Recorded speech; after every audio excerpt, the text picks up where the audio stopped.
Hello, everyone, and welcome back to the Film Room Podcast. This is Season 2, Episode 11. I am your host, Joe Baress, along with my co-host, Joby Fawcett. We are recording this Monday afternoon, about 3 p.m., 10 after 3. Joby, how we doing?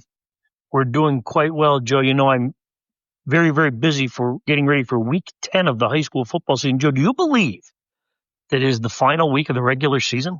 It's like yes and no. It's like it That's an feels excellent answer, Scotty. right. It's like a yes that, but it just feels like it's gone fast, but it also feels like there's been a lot of work in between, obviously. And we will absolutely talk about week 10 of the high school football season upcoming. And we'll talk about a lot of postseasons that are either about to get underway or are underway in high school sports in the area. But right now, as always, we are joined by our Times-Tribune Athlete of the Week. This week, it is Cara Evans out of Montrose Tennis. Cara, how we doing? Pretty good. How are you? Good. Hey, thanks so much for joining us. And just to let people know what Cara did last week, after back-to-back losses in the final to a three-time state champion, Wyoming Seminary's Alana Rosenthal, she defeated Scranton Prep's Lily Langle 6-0, 6-1 in this year's final to capture the District 2 Class 2A singles championship. So, Cara, just to start off for me, we had talked yesterday for your Athlete of the Week interview, which will be in Tuesday's paper and online as well. But we had kind of talked about Lily a little bit, and I came to think of like you've played her so often, you know her, you practice with her. What is it like? Obviously, you handled her pretty well in the final, but what is it like playing her? I know that you think she's incredibly talented. Yes. Well, thank you so much for having me. Playing Lily, it's a very fun experience because she's so talented. So whenever you play her, not only does she get better, but you are also getting better. And just her talent, it shows on the court. She's put in so much work. Obviously, I played with her since I was young. I would even play doubles tournaments with her. Throughout the state. And she put in so much work. You can just really see that on the court every time she plays. So, Cara, you and I have spoken quite a bit over the course of your career here in the last 3 years. And you, in doing my research for this show, you were quite a youth tennis phenom. So kind of tell everybody how you got introduced to the sport and how much work you've put in to what has now been a really great high school career. So I started playing tennis when I was just about to turn 4 years old. My dad, he tried putting me in soccer, and that was definitely not for me. But then he put me in tennis because he thought that it was a very good sport, right? And I started off in my driveway just hitting balls throughout our lawn. And then obviously he saw some talent, so he would drive me up to Birchwood, where I would just do summer camps and clinics. And then eventually I progressed. I started playing tournaments when I was just 7 years old. And then ever since then, I've just been playing lots of tournaments, lots of practice matches. And this is where I could thank my parents because they've just driven me everywhere. Like, it doesn't matter if it's 2 hours away, 4 hours away, they'll drive me there. I put in so much work, whether it's mental conditioning, physical conditioning. I just don't care how much it takes because I'm willing to do it. Yeah, absolutely. Talk about your family a little bit. I'm glad that Joby asked that question. How great has, obviously your parents been as a support system, your mother's the coach, and also having your sister on the team, how great has it been to kind of, be together as a family, wrapped around this sport? So great because there's just an immense amount of support. Playing next to my sister it's probably my favorite moment from the season because I just got to see her succeed so much, and it just made me so happy to see her out there having a lot of fun. Having my mom as the coach was probably the best experience because, she would always drive us to and from matches. We would go out to eat together as a team. It's nice to have her as a mom because you can just tell her like, hey, the team, we'd love to go Chick-fil-A. And she's like, yeah, me too. So we'll all go there. That's pretty And cool. even just Montrose community as a whole, they're just so supportive of what our tennis team has done throughout the season. Even just like through Facebook posts, Instagram posts, so supportive. It's just really nice to have a system like them behind me. So, Cara, coming into this year, Elena Rosenthal graduated and she went on to play University of Connecticut. So you kind of knew what was in front of you. But you told me early this year that you really worked hard on not only your mental game, but enjoying playing tennis, not putting as much necessarily pressure on yourself that really kind of helped you relax for this season. How did that all play out for you in the results that you saw from yourself this year? It definitely helped because once you play Alana, I have nothing but respect for her and her family. They've put in so much work and dedication, and obviously it paid off. I mean, she's doing very well at the University of Connecticut. But just playing her made me realize that I shouldn't have expectations on myself, that I shouldn't play with pressure because it's a privilege to play. I mean, if I'm doing a sport, I should be having lots of fun playing it. So any results that I have, they're just great. Every win is great, but a loss is just something to learn from. So I'm just having fun out there. Absolutely. And, speaking of, Alana, we talked about this a little bit yesterday, but, there's been some great tennis players in the area, state title winners, and I always feel like there's that second person. Obviously, it was you finishing with a silver medal in your freshman and sophomore year, and there's been, there's Lily this year to you. How frustrating is it to see that like there's only one qualifier for tennis? Because I'm sure that you thought that you could have succeeded these last few years at states, and Lily as well. Maybe if she went this year, how frustrating has that kind of been? It really was the past 2 years. I understood that there was nothing that I could do about it. And obviously, I mean, Alana's a great player. You can't be if you lose to her. It's just something, again, to learn from. But just being second place, especially when you see other sports, they'll take multiple kids from a district. It's just been frustrating. I know even for tennis, other districts will take multiple girls. And I know that Lily would do so well at states. Just she's such a talented player.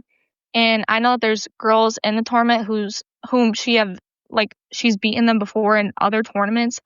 So it's just that factor where I feel like something needs to change and that we take more girls because our district is just so successful. We have so much talent in the area, and I feel like we should be able to bring it to the states and showcase that talent. So, Cara, after all the work that you have put in, you finally get that gold medal, and it just had to be a terrific feeling for you. Kind of describe a little bit what the match was like. I know it was intense because you and Lily are such great competitors, but just when you finally have that final point go in and you have the gold medal secured, what was that like for you? It was really great because I just try to take the match point by point. I've been working all season for that moment. I had a great game plan for the match. I executed it really well. It was just like this weight was lifted off you. Like I'd finally done it. I'd met my goal that I've been working so hard for. And to get that against Lily is really great because she's such a talented player. So if you beat a player like her, it's just a great feeling to have. Absolutely.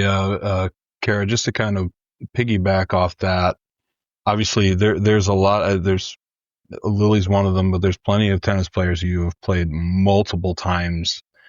What is it like, having to face people who everything about them and they know everything about you? Like how do you kind of prepare for that? And like, what's that kind of like when you just keep seeing the same people? Well, it's very nice to know because it means that, the person you're playing is obviously very talented if you keep playing them. But it's just a very fun aspect to it because, it makes you friends in the long run. But playing someone like Lily, it makes me know her game style, what shot she might hit next. And I feel like that's even what helped me win districts is just because I knew what she was going to do. And that was just part of my game plan that I had to execute. So, yeah. So, Cara, listen, you and I spoke in the preseason. We got ready for the regular season start, and one of the things that you had pointed out to me, because you're such a humble kid, is you were really looking forward to this year, not just playing with your sister as one of your teammates, but you knew that this team had a lot of outstanding players, and you wanted to make history as a team, and you were able to do that by winning your first District 2 match as a team. How great was that for you as an individual player, but having that team success as well? It's really great because every single one of our players works so hard. And I know our players are talented in other sports. I know the Tillotson twins, they're extremely talented in track. I know that they're throwers. So for the tennis season, they just show up, they have lots of fun, and they have immense hard work and dedication throughout the season. So when we won our match in the team districts, it was just very fun because we all celebrate because we just made school history. And it was just great to be a part of such a great team, accomplish that. Absolutely. Is there a teammate that impressed you the most this season by their improvement? And if so, how did they improve? I would say that there's two people. So definitely my sister, but especially Erin Tilton at third singles. She just started tennis when she was in 8th grade. She just showed up for a couple practices, but wasn't obviously practicing as much as the other girls because she was only in 8th grade. But to see her progression from her freshman year to her sophomore year is just so great to see as a teammate, to watch her succeed. She won so many matches this year, and it just felt good because she's such a nice kid. She's a great student, and she's just a really great friend to have on the team. Especially my sister, I don't know how much she cares for this. She really loves softball more. Yeah, softball's her thing, but just to see my sister do well in tennis, because again, that's just not, my teammates, this is not their main sport. They just show up and have fun. And so we're not really results oriented. We're just, taking every match step by step. And so to see my sister and Erin Tilton do so well this year really made me proud. All right, Cara, so listen, how much homework have you done? And I'm not talking about your classwork. I'm talking about on the singles tournament that's ahead of you in a couple of weeks here. So you know the field, I think. You know the backgrounds of some of these players. So what are you looking for when you get down to the state tournament? I'm definitely just going to take it step by step. Again, I have no expectations or pressure for myself. Obviously love to do very well, and I'm hoping to do very well. Maybe win a couple matches, and I know what I'm capable of. I know that I'm capable of even maybe winning it all, but again, that's not necessarily my goal. My goal is to just have fun out there step by step and show people that I am worthy of whatever I achieve. Absolutely. Cara, you did mention softball as well. You play softball. Is it difficult to adjust to that sport? Obviously, you're still swinging something, so I guess there's that. But, is it difficult to kind of adjust to softball? In some aspects, yes, others no. So in the team way, it is a little bit different because I know in tennis there is still a team, but on the court you're by yourself if you're not doing doubles. Whereas in softball you're on a team. But so there's like different. I know just being in the batter's box, it is similar because only you are hitting the ball. But I don't know, softball's fun too. It's a nice little side activity, and I like doing it when the spring comes around. It gives you an opportunity to take a break from tennis too, right? Yeah, I mean, it's a little bit of a mental break. I still obviously do tennis whenever I can. So if a softball practice gets done, I'll immediately do tennis. But it's just nice to have like a couple weeks break. And then right in the summer, I go back to tennis and get focused for the season. Absolutely. Cara, so one last thing from me. You mentioned yesterday in your Athlete of the Week interview some athletes that you admire, Novak Djokovic and Roger Federer, obviously. If you had the opportunity to play tennis against anyone, who would you like to maybe not challenge, but kind of have the opportunity to be on the court against? Obviously, I would love to play against Novak Djokovic just because, I mean, in my opinion, he is the greatest of all time. He has a great work ethic. He's incredibly strong out there. He's mentally strong. he's a very physical player, and so it'd be really fun to play him. But if there's any person I love the most who I could play, it would be my dad. I'd have to fix his knees up so that he could play me, but I would love to play him. That's what I did when I was 6 years old. I would just play him for fun, and he would beat me sometimes too. Oh, come on. Don't give him too much credit, Cara. Oh, God. So, Joby, you got anything else for No, Cara? Cara, I'm just looking forward to seeing how you make out down at the state championship tournament. You had a great career and certainly a great season this year, undefeated so far. So I wanted to congratulate you on another great performance and a gold medal in the district singles championship, and wish you the best of luck moving forward. Thank you. Thanks so much, Thank Cara. you so much for shining a light on all the great athletes in this area. Thank you. Thank you, Cara. We really appreciate it. All right. Have a good night. You too. All right. Hey, that was Cara Evans, our Times-Tribune Athlete of the Week, Montrose Tennis. Joe, she's an extremely talented tennis player. She really, yeah. She hits the ball with great velocity, but she also is a very good at executing the strategy that she has mapped out for her.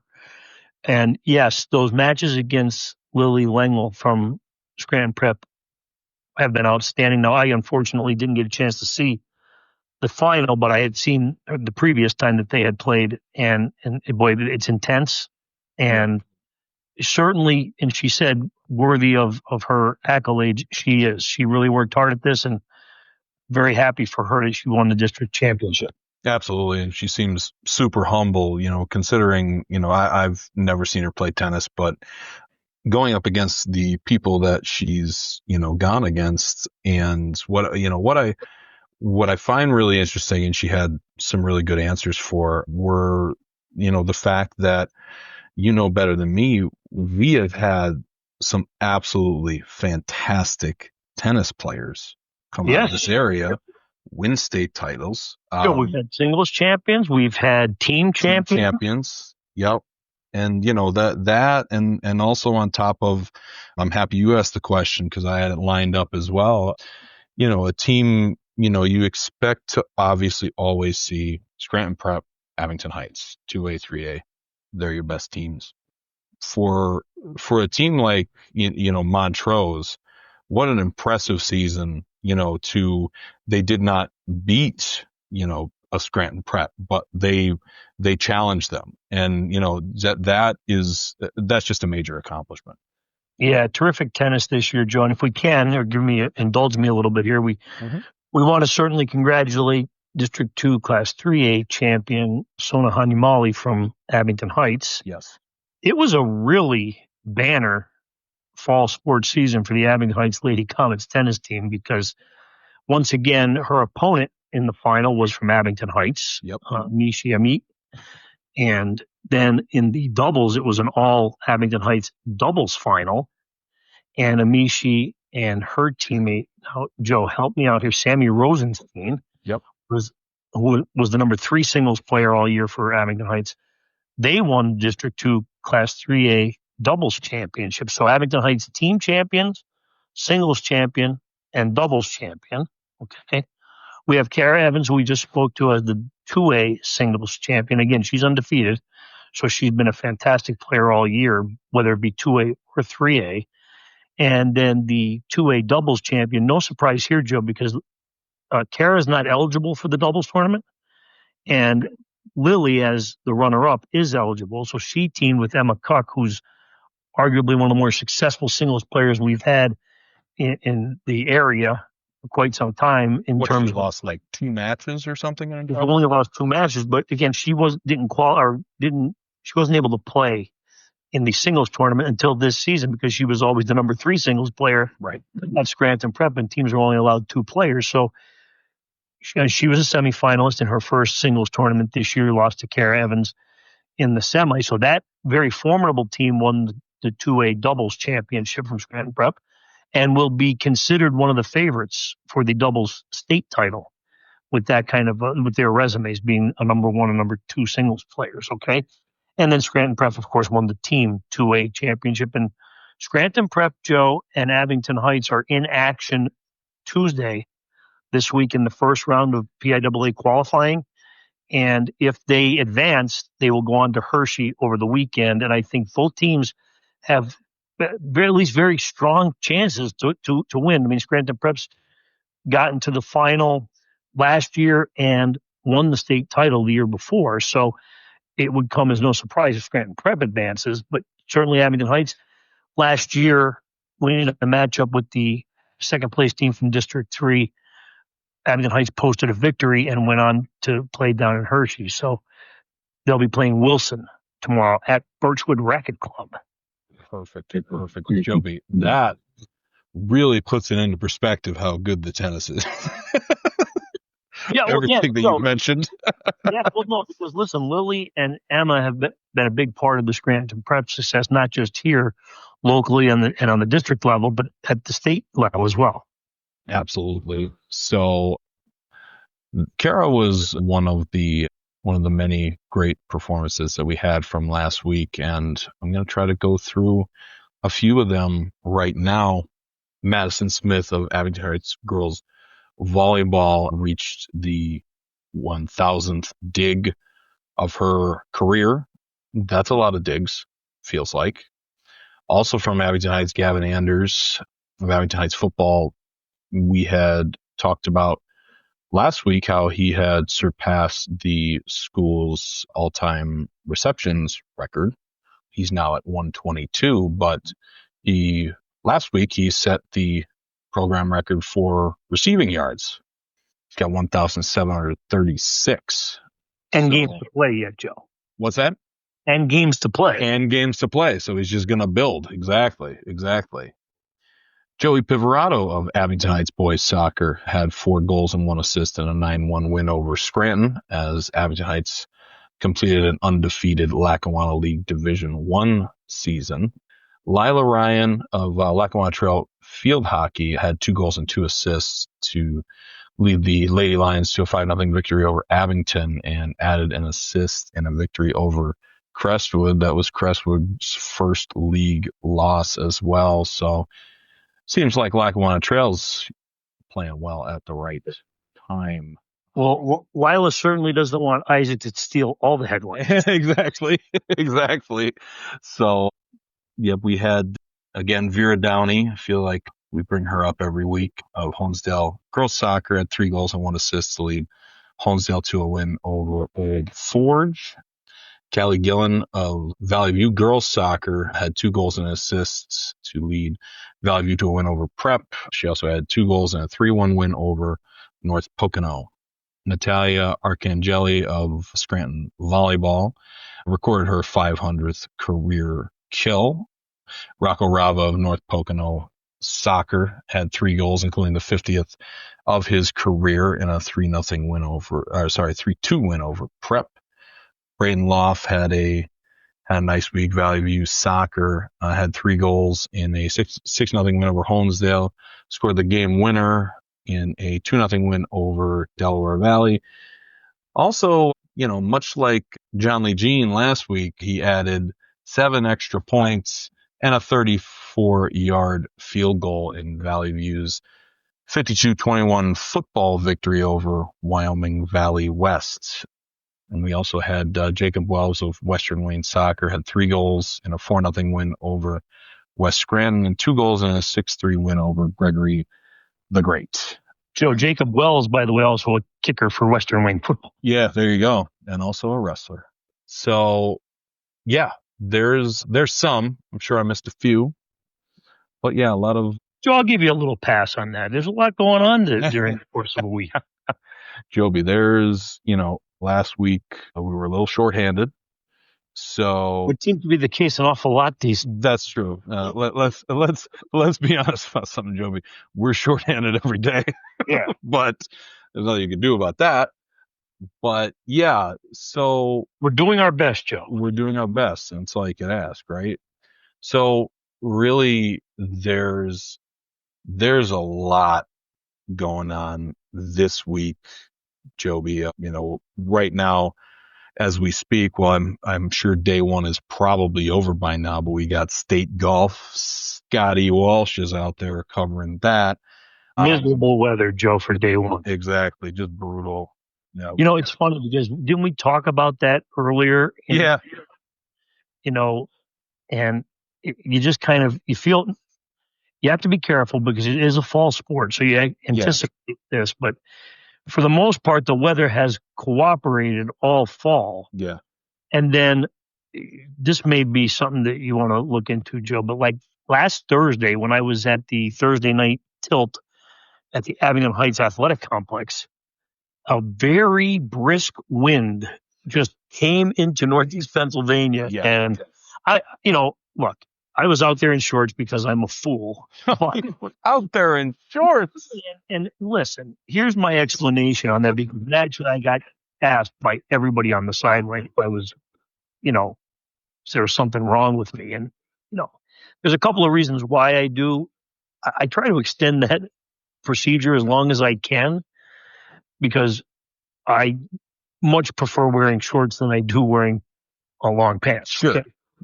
It's just a comfort thing for me. But anyway, it's the second year in a row, Joe. Yeah. Abington Heights has had a Thursday night game where it has just been brutally cold. And then it wasn't horribly cold on Friday night. No. But it just seems like somebody flipped a switch and we went from almost summer-like conditions throughout most of the fall to winter. Right. And we kind of, you'd say about these fall sport athletes, cross-country runners will be running into this very soon. It just gets to become a very different type of season for you as an athlete and as a competitor because of the drastic change in weather. And you'll also see it, Joe, on the football field because you'll see these teams that rely so heavily on their passing games, that changes because of the weather. So, yeah, we're at that point now. And you just mentioned state golf. They teed off in a very steady drizzle, I believe. Exactly. Yeah, Joby, I was thinking about you Thursday night because I stepped outside when the sun went down and it was freezing. So and we know there's a wind tunnel at that very nice Abington complex, but they're really, I feel like there is a wind tunnel. Every time I'm there's like a wind that just whips through. So yeah, you were probably freezing with your shorts. I won't go as far as saying I was freezing. It was certainly chilly. Sure. So, and Joe, you're right about the other thing you mentioned there too. Volleyball playoffs are on the horizon. Yeah, I know you find that very, surprising. But we do have some regular season matches taking place Monday and Tuesday this week, and then we'll be getting into the postseason closer to Friday or Thursday. Some matches will be Thursday. They try to avoid football Friday because it's not any kind of ode to football but a lot of the kids are either cheerleaders or participate in the band or involved in other activities surrounding a football game. So most of the teams do try to adjust if the date, is on Friday, which I believe District 2 is trying to hold some quarterfinal matches on Friday, but many of them will be moved to Thursday. Absolutely. And we're going to have the district soccer girls and boys playoffs. They'll get started on Wednesday, believe it or not, Joby. And Joe, I'm happy to see you're on top of that. Yeah, how about that? But yeah, we actually still do have some regular season games tonight, believe it or not. I think the Western Wayne girls are looking to secure the outright title in Division 2. But yeah, it should be interesting. I'm going to get out there. Tom Fox will get out there as much as we can. Hey, Joe, can I give a little bit of a shout out to Tom Fox? Sure you can. First of all, he's a very diligent worker too, but he filled in for me on that tennis assignment. And, he is a tennis coach. He did a phenomenal job covering the district tennis finals. And I wanted to make sure that we noted that he really did a fantastic job. Absolutely. No, you're right. Yeah. There were just a few interesting tidbits of, what Cara said about Alana's parents, what they said to her and everything. But anyway, great job, Tom Fox. But yeah, no, there's playoffs everywhere you go, except right now we're entering the week 10 of the high school football season, the final week before the district playoffs begin. Now, and Joe, also, let's point out that because of the structure of the District 2 playoffs, with the exception of Class 3A, which has reduced its field to 4, a lot of teams will still be in action come week 11. Oh, yeah. So, I would say, a good majority of them will be in action. Absolutely. Joby, before we get to week 10, I do want to give you the opportunity to talk to you about the North Pocono Delaware Valley game last week. You were there, overtime game, probably the game of the year so far. You could tell me if I'm wrong, but it was definitely at least one of the games of the year between two very, very good teams. A couple of things here, Joe, before I get into the actual X's and O's of the game. I'm not going to say probably. It was the most attended game that I've covered this year. Oh, wow. Yeah, the stands were full. And, North Pocono has a very sizable band, and that group took up a big part of the bleachers. But it had a really cool playoff atmosphere to it. Okay. It really took me back to a time,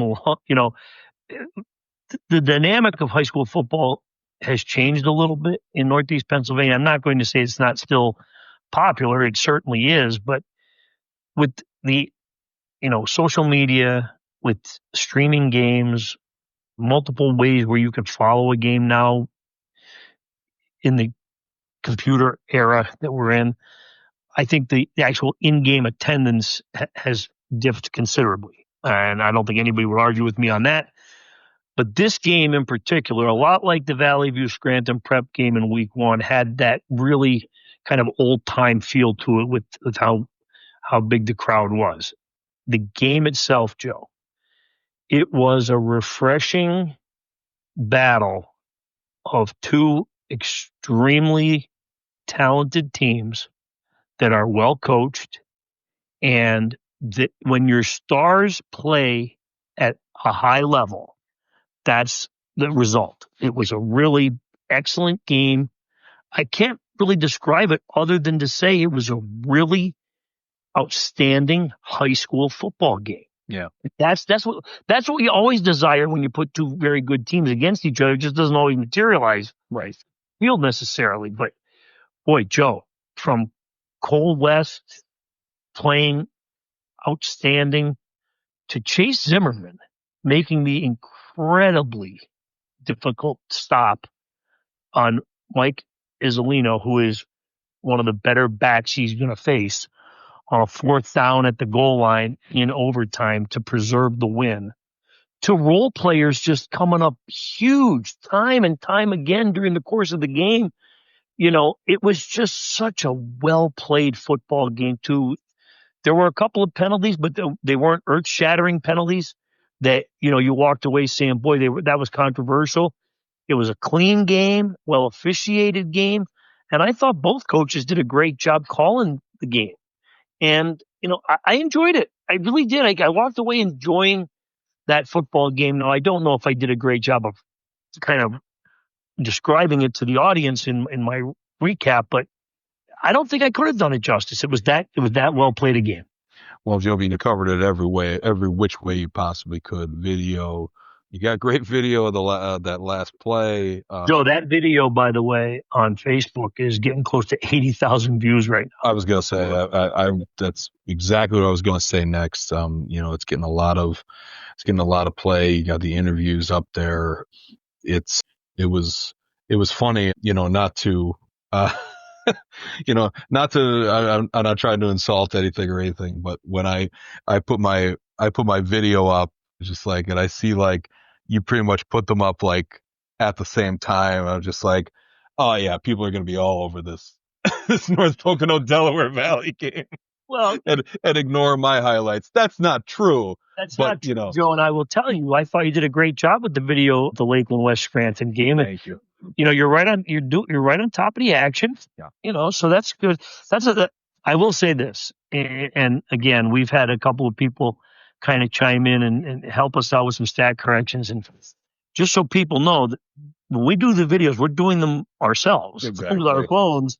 So forgive us if, I can't tell you how many times, Joe, I turn around to say, oh, who had that carry or who made that tackle? And, it's just because we're trying to do a lot. And we are trying to bring a different perspective for fans and different options for them. So we are giving it an effort, and so far it has worked out. But that play, Joe, that final stop, that fourth down play, we mentioned the 80,000 views or whatever it's at now, right? But right.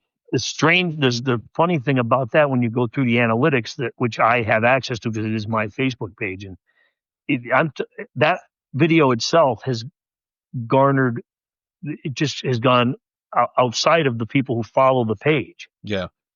So that's a big success for us. But what a great play by Chase Zimmerman on that one. And look, Joe, congratulations to North Pocono. Yeah. And it's not me patting myself on the back, but I do want to point out that we had North Pocono as the preseason number 1 team. Yeah.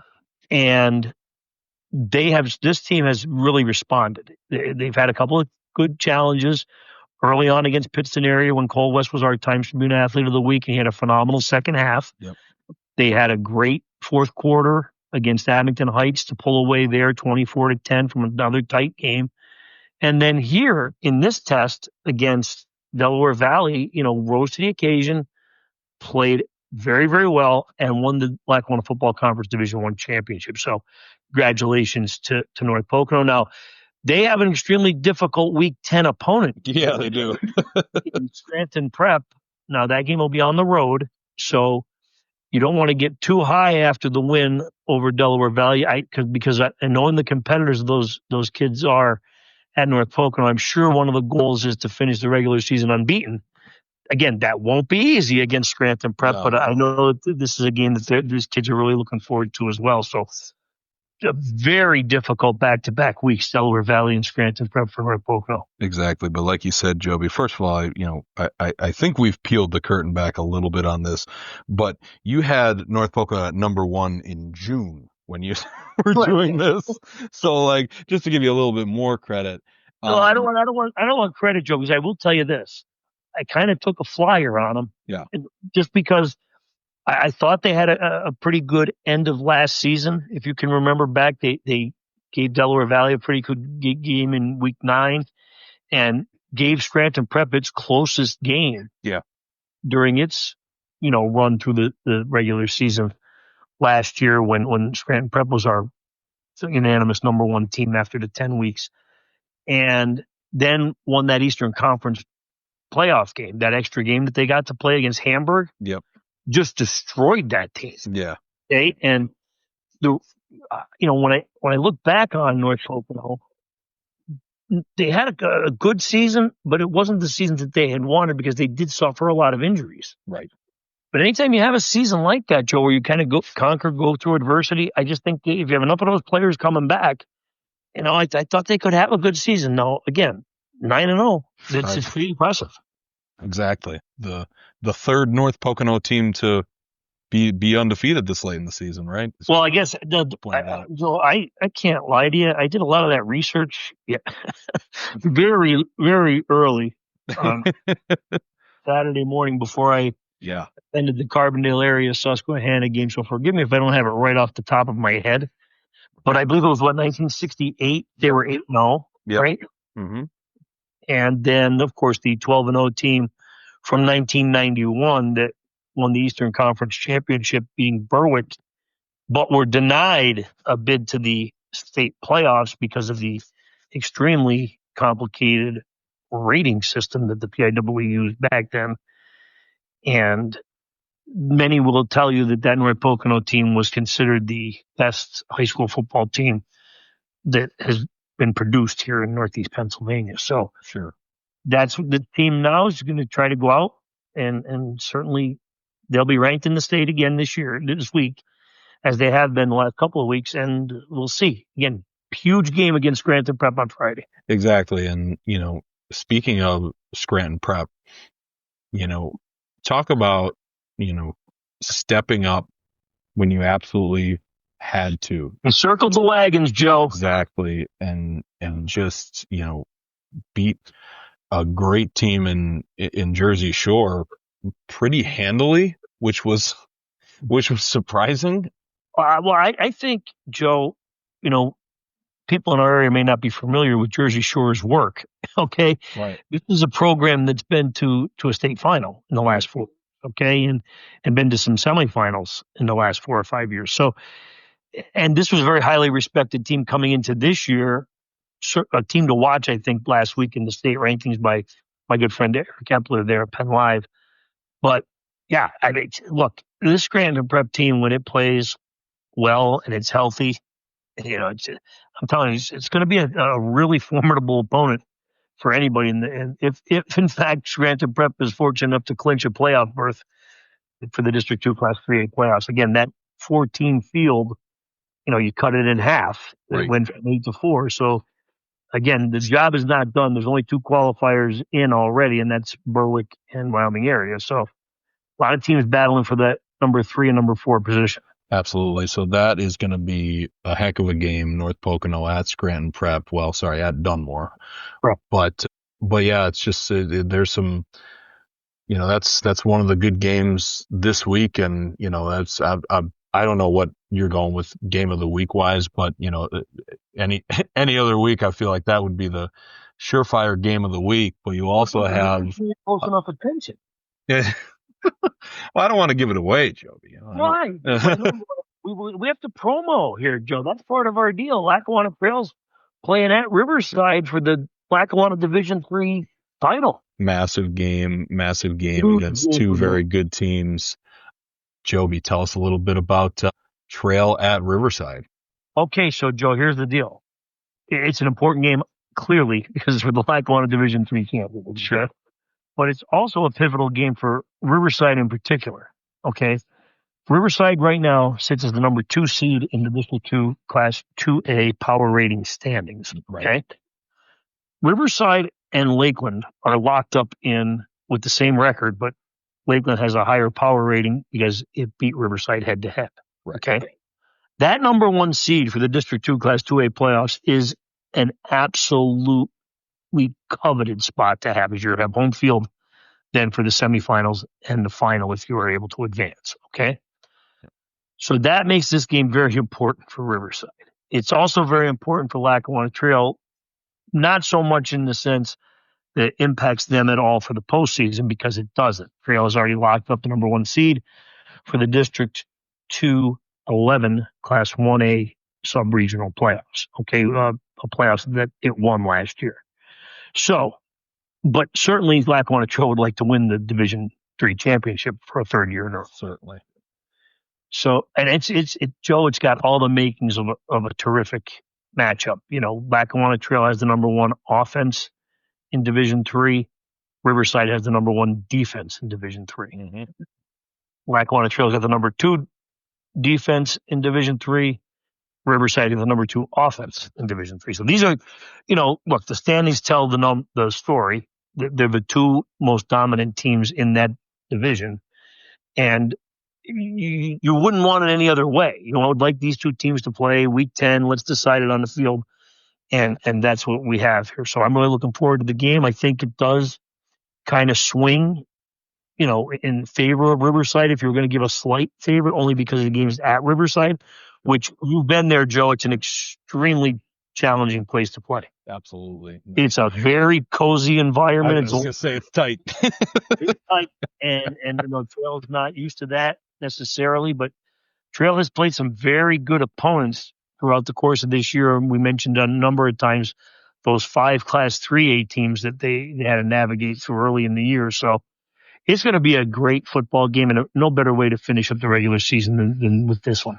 Absolutely. The last one I want to kind of touch on is, Lakeland has set itself up to capture the Division 2 title against they're hosting Mid-Valley this week. Yeah, this is, we've discussed it, but this is a team that had to rebuild. Mm-hmm. Last year. I remember being at this Lakeland Mid-Valley game, and just, it wasn't too close, Joe. I was going to say it was a very different ball game.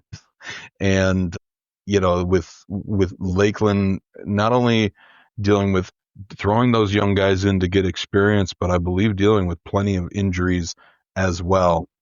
Now It's been a great bounce back season for Lakeland, Joe. I know you got a chance to see them last week. So yes. look, Lakeland has already clinched a tie for that title. So no matter what happens against Mid Valley, True. Yes.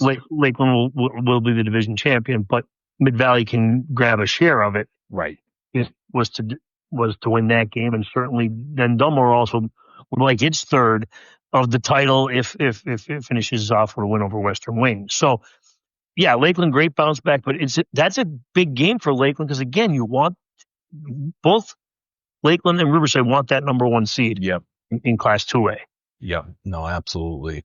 So yeah, those are kind of the football games that I wanted to cover. Anything else you want to tease about Game Face, Joby, before we move on? So, Joe, I have the assignments this evening. I usually do these on Monday, so I'm going at 6:00 and to visit Mid Valley. Yep. And I don't want to give too much away, but I'm going to be able to meet with a very special young man who's dealt with some sadness, but he's also been extremely dedicated both on the field and in the classroom. So I'm really looking forward to meeting him.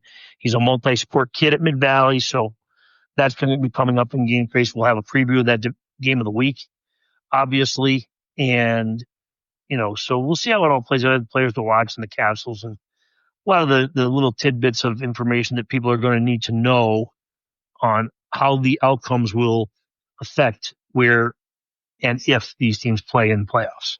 Absolutely. Joby, I do want to touch quickly on, admittedly, I've kind of been a little behind the eight ball on soccer here, but we do have, as I mentioned, the District 2 playoffs in girls and boys soccer starting on Wednesday. We have, I'll be very, very interested in how these play out. I think we're going to have some really, really good matchups in these classifications, even in the quarterfinals. I'm really interested, much like last year, the District 2 Class 3A bracket with the girls. You've got Crestwood as the number 1 seed. You've got Abington Heights as the number 2 seed. Valley View is the number 3 seed. And, there's the North Pocono girls are the 4 seed, and they're a pretty good team too. But these top 3 teams are just absolutely incredible with great athletes.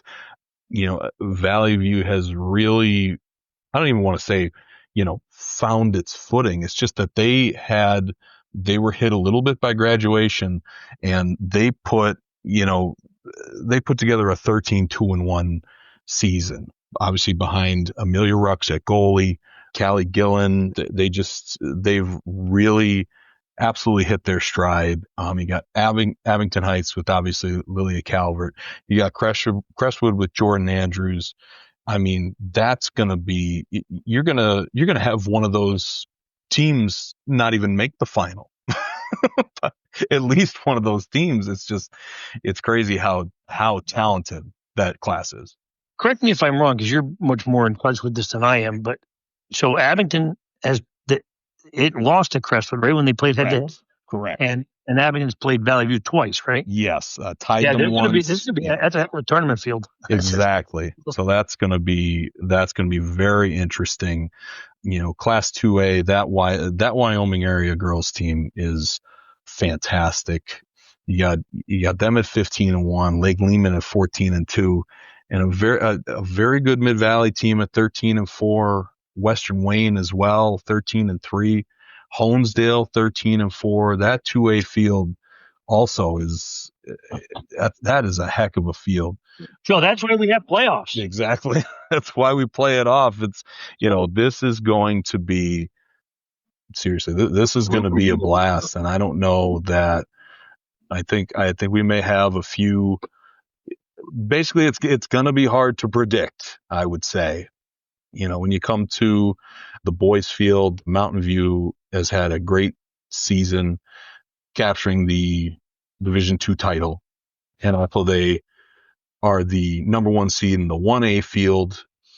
And number 2 is Wyoming Seminary, a very, very good team as well. Holy Redeemer, the 3, Holy Cross, the 4. Holy Cross has played very, very well of late.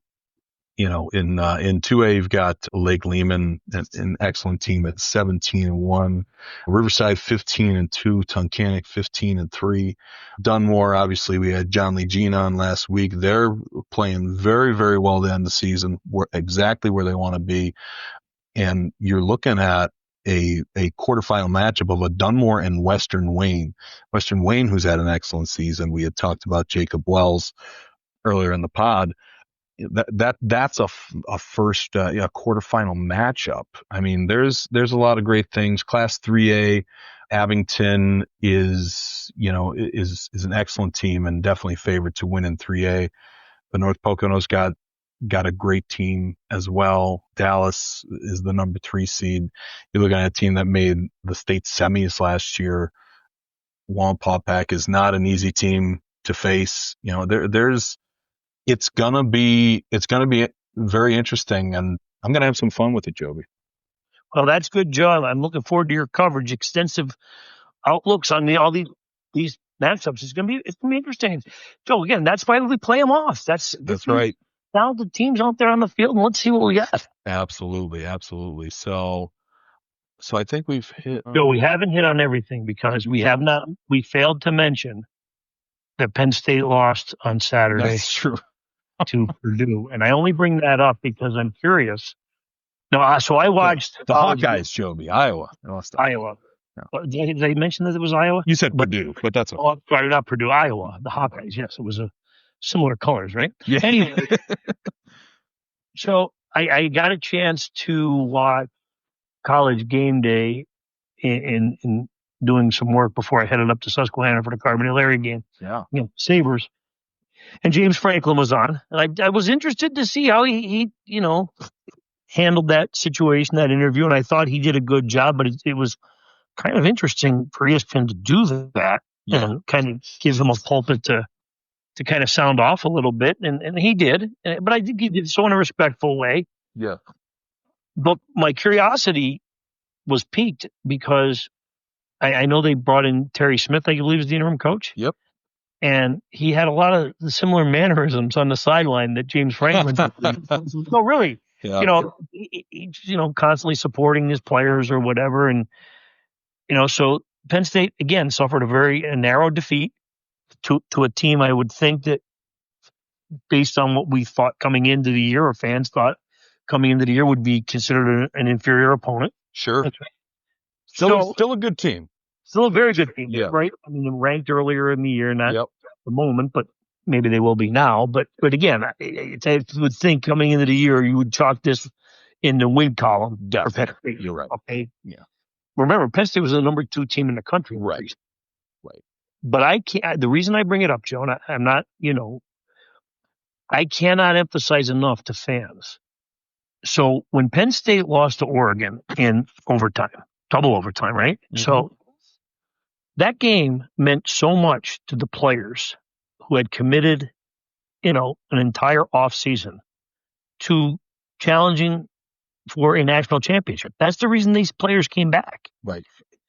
And that is such a devastating loss. It was the whiteout. It had such a pregame atmosphere to it. A lot of times players have a difficult time bouncing back emotionally, and that trickles down to physically. Yeah. Okay? Yeah. And the Penn State team that fans saw against UCLA, which played terrible for 3 quarters, Yep. And then played pretty well and gave themselves a shot to win in the fourth quarter, that's a bad loss.